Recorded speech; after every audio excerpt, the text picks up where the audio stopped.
These two numbers reveal my high risk of having a heart attack or stroke within the near future. And even for me, someone who reviews a lot of blood tests, it did take me by surprise because you never think it's ever going to be you. Now, if this is the first video you're watching of my blood test, I did do a part 1 where it did reveal one about diabetic bloods and a generic lipid and cholesterol profile. The theme with this video is my results are not the best because of genetic traits, so you can go back and watch that.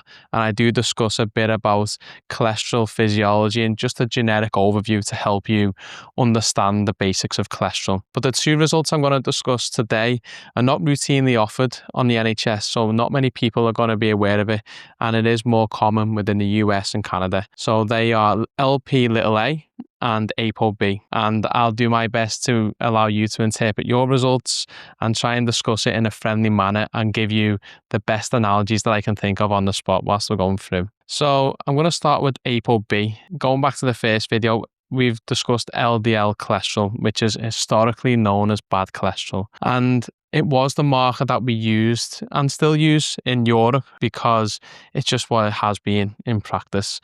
When in reality, ApoB, which is used in the US or Canada, has a better evidence base because of the following reasons. So if you think back to what heart attacks and strokes stem from, a lot of the time it's due to a buildup of plaque within the arteries and vessels. So we want to avoid any cholesterol colliding with the arteries because then there's a chance that it might lodge in there to make this plaque. Now, when we measure total cholesterol, HDL, LDL, etc., we measure a volume, a concentration, which is good because we get an idea of how much is within circulation. But we want to know how many vessels and particles are containing that cholesterol because that gives us a good idea of how many times cholesterol will interact with the vessel or artery wall. And the analogy I'll use is if you have a generic street and you want to assess the likelihood of having a crash on the street. So you know that there's 40 people within cars on that street. Now, we don't know how many cars they're contained within. So it could be 8 cars of 5, or it could be 40 cars with 1 person in. Now, if you take the two scenarios, you've got 8 cars with 5 people or 40 cars with 1 person in. What is the higher chance of there being a crash? It's obviously going to be the one with more cars on the road. And that's the same that applies within your blood vessels. So if we have the same amount of cholesterol, let's say we take a genetic unit of 100 and we split it into 50 particles, or we have it in 2, there's a greater chance of you having a collision with the artery wall when there's more particles or vessels. So that's where ApoB comes in. So when your liver makes any cholesterol and it puts it out into circulation, it basically gives a label to each of these particles. Now, regardless of the size or the amount of cholesterol within each particle, it still gives the exact same label, which is why it's quite unique because we can then measure how many labels are within your blood vessels and vasculature at one point, just to give us a better level of risk. So my results come back at 111 milligrams per deciliter. And the reference ranges on this are quite conflicting, really. So the labs will say, in this case, from 40 to 120 milligrams per deciliter is where you want to be. When in reality, and in my opinion, we want this to be as low as possible, because if you have less amounts of cholesterol particles within the vasculature, you've got a lower chance of them colliding and making a plaque, which could then reduce your chance of heart attack and stroke within the future. And the reason why I try and aim for as low as possible is because when we need cholesterol the most, it's when we're developing, so through childhood, adolescence. And the ApoB level then is around the 30 to 50 milligrams per deciliter. And as we get older, it increases, and then we tend to have a lot more heart attacks and strokes within elderly age. So I try and aim for as low as possible. Now for me, I sit at the 80th percentile, meaning only 20% of the population have a higher risk or higher level of ApoB than me. So what will I do? I will do a video going on in terms of how to lower ApoB and lower all these biomarkers that I've discussed over the 2 videos. But my risk is going to be a lot higher than someone who's got a level that's towards the lower end.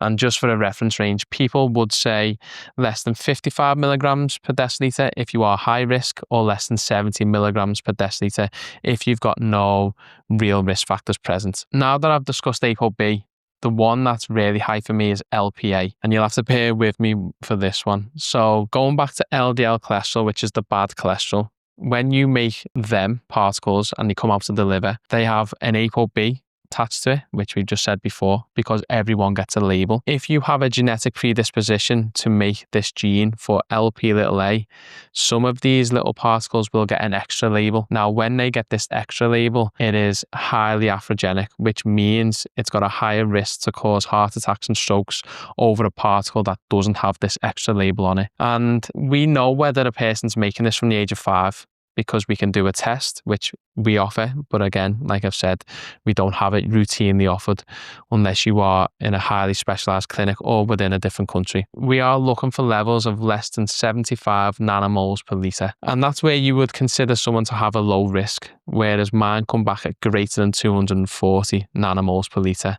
meaning that only 3% of the population has a higher level than me. And in terms of my risk in comparison to someone who's got a low level, I'm at 2 times higher risk of having a heart attack or stroke over my lifetime.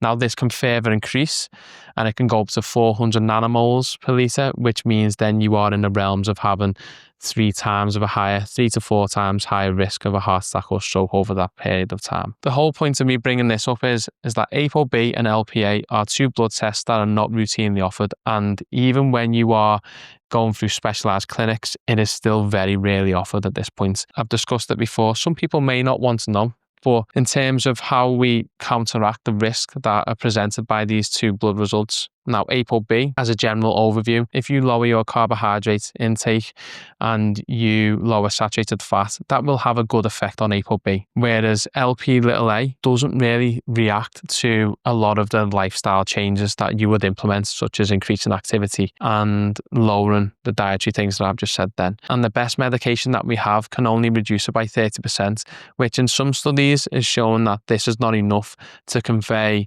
a beneficial outcome for you as a person.